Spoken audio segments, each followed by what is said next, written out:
کہانی ہے ایک عورت کی کہانی۔ حضرت سیدنا جعفر بن محمد صادق رحمۃ اللہ علیہ سے منقول ہے کہ بنی اسرائیل کا ایک شخص سفر پر جانے لگا تو اپنے بھائی سے عہد لیا کہ تم میری بیوی کی خدمت اور دیکھ بھال کرو گے۔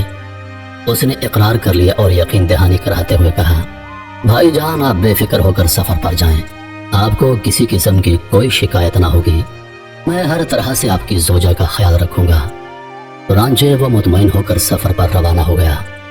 اس نے اپنی بھابھی کے ساتھ رہنا شروع کر دیا۔ عورت کے حسن و جمال نے اس کی آنکھوں پر غفلت کا پردہ ڈال دیا۔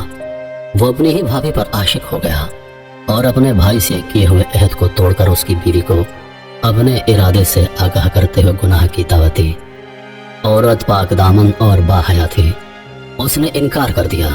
جب بدبخت و خائن دیور اپنی کوشش میں ناکام ہونے لگا تو دھمکی دیتے ہوئے کہا، اگر تم نے میری بات نہ مانی تو میں تمہیں ہلاک کر دوں گا۔ عورت نے کہا، اللہ عز و جل کی قسم، میں تمہاری گناہ بھری دعوت کبھی قبول نہ کروں گی، تم جو چاہے میرے ساتھ کر لو۔ پاک باز عورت کے ایمان افروز اور جرأت مندانہ انداز کو دیکھ کر وہ خاموش ہو گیا۔ جب اس کا بھائی سفر سے واپس آیا تو کہنے لگا، میرے بھائی، جانتے ہو تمہاری بیوی نے تمہارے جانے کے بعد کیا کیا؟ سنو، وہ مجھے بدکاری کی دعوت دیا کرتی تھی۔ توبہ توبہ، وہ تو بڑی بد چلن ہے، اس نے تمہارے جانے کے بعد نہ جانے کیا کیا برے کام کیے ہیں۔ بھائی کی یہ باتیں سن کر اسے بہت غصہ آیا۔ اس نے کہا، جانتے ہو تم کیا کہہ رہے ہو؟ کہا، بھائی جان، اللہ کی قسم میں بالکل سچ کہہ رہا ہوں، میں نے حقیقت واضح کر دی ہے، اب تمہاری مرضی۔ بھائی کی بات سن کر اس کے دل میں یہ بات جم گئی کہ واقعی میری بیوی نے خیانت کی ہے۔ غم و غصے کی وجہ سے اس نے اپنی بیوی سے بات چیت کرنا بالکل بند کر دی۔ بالآخر ایک رات موقع پا کر اپنی پاک باز بیوی کو تلوار کے پے در پہ وار کر کے شدید زخمی کر دیا۔ جب یقین ہو گیا کہ یہ مر چکی ہے تو وہاں سے چلا گیا۔ اللہ کی قدرت کے شدید زخمی ہو جانے کے باوجود نیک خاتون نہ بھی زندہ تھی۔ وہ گرتی پڑتی ایک راہب کے عبادت خانے کے قریب پہنچی۔ اس کی درد بھری آہ سن کر راہب نے اپنے غلام کو بلایا۔ دونوں اسے اٹھا کر عبادت خانے میں لے آئے۔ نیک نیت راہب بڑی توجہ سے اس کا علاج کرتا رہا، جس کی وجہ سے وہ بہت جلد صحت یاب ہو گئی۔ راہب کی زوجہ فوت ہو گئی تھی، اس کا ایک چھوٹا سا بچہ تھا۔ راہب نے عورت سے کہا، اگر تم ٹھیک ہو گئی ہو اور جانا چاہو تو بخوشی چلی جاؤ، اگر یہاں رہنا چاہو تو تمہاری اپنی مرضی۔ عورت نے کہا، میں یہیں رہ کر آپ کی خدمت میں زندگی گزارنا چاہتی ہوں۔ راہب نے اپنا بچہ اس کے حوالے کر دیا۔ نیک و پارسا خاتون بڑی دل جمعی سے اس کی پرورش کرنے لگی۔ راہب کا سیاہ فام غلام عورت کے حسن کو دیکھ کر بدنیت ہو گیا اور موقع کی تلاش میں رہنے لگا۔ ایک دن اس نے اپنی نیت بد کا اظہار کرتے ہوئے اس پاک باز اور باحیا عورت کو بدکاری کی طرف بلایا اور کہا، بخدا یا تو میری بات مان لے اور میری خواہش پوری کر دے، ورنہ میں تجھے ہلاک کر دوں گا۔ خوف خدا رکھنے والی عورت نے کہا، میں ہرگز تیری بات نہیں مانوں گی، تجھے جو کرنا ہے میرے ساتھ کر لے، چاہے مجھے قتل کرنا ہے بے شک مجھے قتل کر ڈال۔ بدکار سیافام اپنی ناکامی پر ماتم کرتا ہوا دل میں بوجھ لیا وہاں سے چلا گیا۔ رات کی سیاہی نے جب ہر شے کو ڈھانپ لیا تو سیافام غلام عورت کے پاس آیا۔ بچہ اس کی گود میں رو رہا تھا، وہ اسے بہلا رہی تھی۔ ظالم و شہوت پرست سیافام غلام نے تیز چھری سے بچے کا گلا کاٹ دیا۔ چند ہی لمحوں میں اس نے تڑپ تڑپ کر جان دے دی۔ غلام دوڑ کر اس راہب کے پاس گیا اور کہا، حضور کیا آپ جانتے ہیں کہ آپ کی اس مہمان خبیث عورت نے کیا کارنامہ کیا ہے؟ کیا آپ کو معلوم ہے اس نے آپ کے ننھے منھے بچے کے ساتھ کیا سلوک کیا ہے؟ آپ نے اس کے ساتھ احسان کیا لیکن اس نے آپ کے بچے کے ساتھ بہت برا سلوک کیا۔ ہائے ہائے کیسی ظالم عورت ہے۔ راہب غلام کی باتیں سن کر بہت متعجب ہوا اور پریشان ہو کر بولا، تیرا ناز و بتا صحیح اس نے میرے بچے کے ساتھ کیا کیا ہے؟ کہا، حضور اس نے آپ کے لاڈلے بچے کو ذبح کر ڈالا ہے، اگر یقین نہیں آتا تو چل کر خود اپنی آنکھوں سے دیکھ لیں۔ راہب دوڑتا وہاں پہنچا تو دیکھا کہ واقعی بچے کا گلا کٹا ہوا ہے اور اس کا جسم خون میں لت پت ہے۔ راہب نے عورت سے پوچھا، میرے بچے کو کیا ہوا؟ کہا، میں نے اس کے ساتھ کچھ نہیں کیا بلکہ آپ کے غلام نے مجھے گناہ کی دعوت دی، جب میں نے انکار کیا تو اس نے بچے کو قتل کر دیا، میں اس معاملے میں بالکل بے قصور ہوں۔ راہب نے کہا، اے اللہ کی بندی، تو نے اپنے معاملے میں مجھے شک میں مبتلا کر دیا ہے، اب میں نہیں چاہتا کہ تو میرے ساتھ رہے، یہ 50 دینار لے اور جہاں تیرا جی چاہے چلی جا، یہ دینار تیری ضروریات میں کام آئیں گے۔ عورت نے 50 دینار لیے اور اللہ کی رحمت سے امید لگائے غیر متعین منزل کی طرف چل دی۔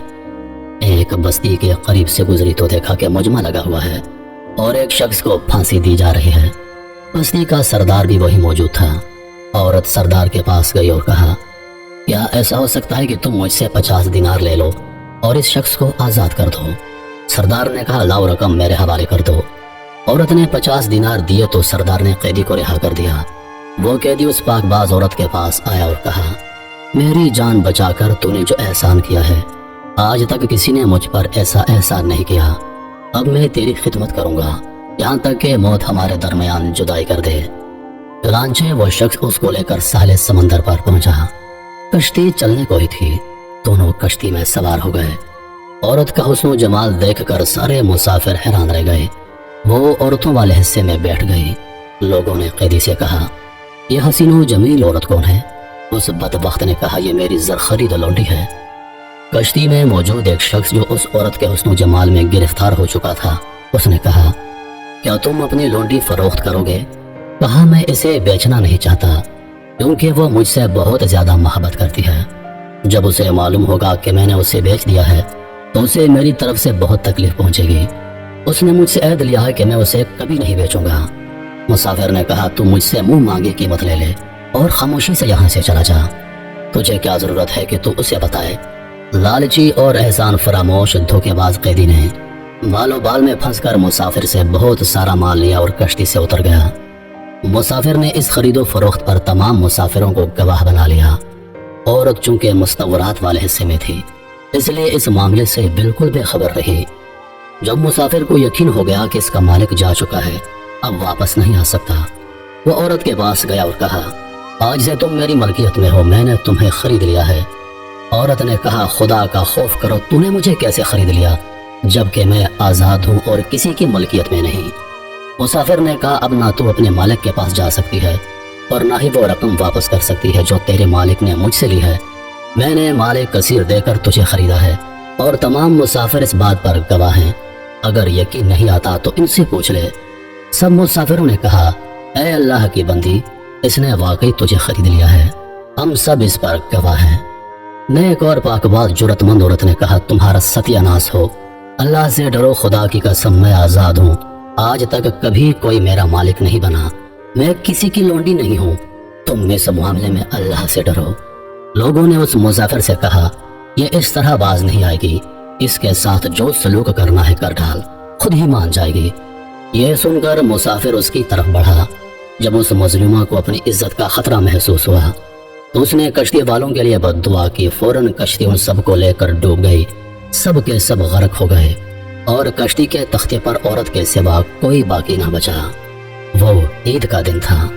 بادشاہ اپنی رعایا کے ساتھ ساحل سمندر پر آیا ہوا تھا۔ تمام لوگ خوشیاں منا رہے تھے۔ جب بادشاہ نے کشتی کو ڈوبتے دیکھا تو فوراً تیراک سپاہیوں کو حکم دیا، جلدی سے کشتی والوں کی مدد کو پہنچو۔ سپاہی گئے تو انہیں اس نیک عورت کے علاوہ کوئی زندہ نہ ملا۔ وہ اسے لے کر بادشاہ کے پاس آ گئے۔ بادشاہ نے حقیقت حال دریافت کرتے ہوئے نکاح کا پیغام دیا، لیکن اس نے یہ کہہ کر انکار کر دیا کہ میرا قصہ بڑا عجیب و غریب ہے، میرے لیے نکاح کرنا جائز نہیں۔ بادشاہ نے جب یہ سنا تو اس کے لیے علیحدہ مکان بنوا دیا اور وہ اس میں رہنے لگی۔ لیل و نہار یعنی رات دن گزرتے رہے، وقت کی گاڑی تیزی سے چلتی رہی۔ بادشاہ کو جب بھی کوئی اہم معاملہ پیش آتا وہ اس پاک باز عورت سے مشورہ کرتا۔ اللہ نے اس کے مشوروں میں ایسی برکت دی کہ ان پر عمل کر کے بادشاہ کو ہمیشہ کامیابی ہوتی۔ اب بادشاہ کے نزدیک یہ پاک باز عورت بہت معظم ہو گئی تھی، وہ اسے بہت بابرکت سمجھنے لگا۔ جب بادشاہ کی موت کا وقت قریب آیا اس نے اپنے تمام وزیروں، مشیروں اور رعایا کو جمع کر کے کہا، اے لوگو، تم نے مجھے کیسا پایا؟ سب نے بیک زبان ہو کر جواب دیا، اللہ کی قسم، اللہ آپ کو اچھی جزا عطا فرمائے، آپ ہمارے لیے رحیم باپ کی طرح ہیں۔ بادشاہ نے کہا، اے لوگو، توجہ سے میری بات سنو، تم نے محسوس کیا ہوگا کہ ہماری نیک سیرت مہمان خاتون کے قابل قدر مشوروں کی بدولت ہمارے ملک کا نظام بہت بہتر ہو گیا ہے۔ میں نے اسے اپنے ہر معاملے میں بابرکت پایا۔ میں تمہارے لیے ایک بہت اچھی تدبیر کرنا چاہتا ہوں۔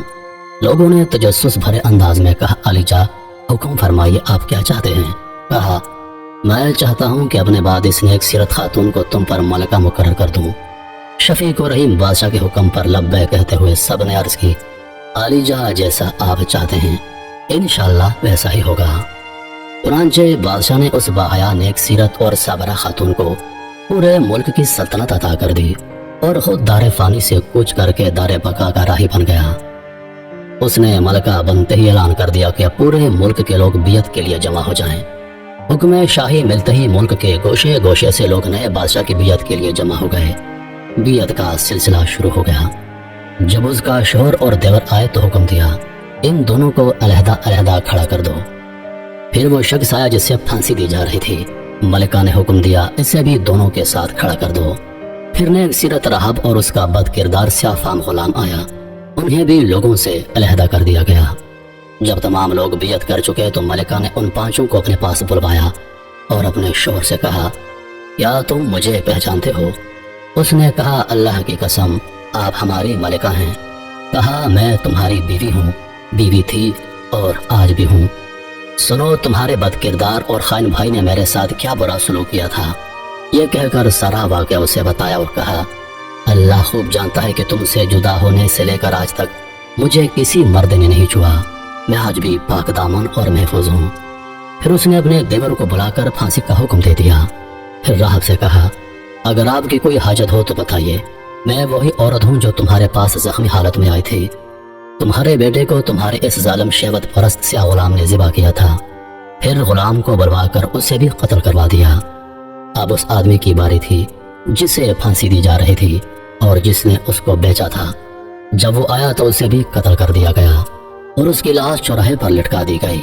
یوں وہ اپنے انجام بد کو پہنچ گیا۔ باحیا اور پاک دامن خاتون نے ہر آن اپنی عزت کی حفاظت کی، اپنے سابقہ شوہر کے ساتھ رہنے لگی، احکام خداوندی و عز و جل کو پیش نظر رکھا اور صبر و استقامت سے کام لیا۔ آج سے تاج و تخت اور عزت و عظمت کی دولت میسر تھی۔ جب تک خالق کائنات و عز و جل نے چاہا وہ بحسن و بخوبی امور سلطنت انجام دیتی رہی، پھر اس دار فانی سے دار بقا کی طرف کوچ کر گئی۔ اللہ کی ان پر رحمتیں نازل ہوں۔